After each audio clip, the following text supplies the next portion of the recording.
Since there's nobody on the road, we're going to do a quick little test. This is what this one sounds like.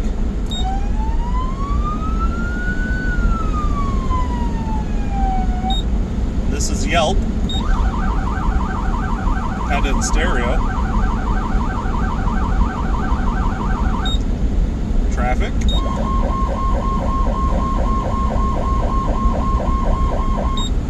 We got phaser.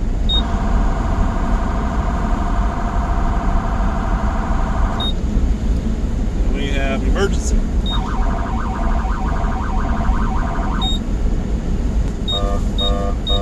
That's the one I was looking for. Well, apparently up the road, the conditions are worsening, so we'll see what happens when we get up there, but rumor is that they've got the road closed.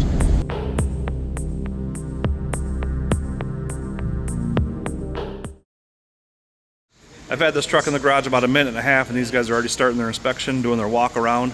That's the first thing they do, and then they'll get it all washed up and polished up, and then do everything that has to be done to get this thing ready for state inspection and to go out on the road.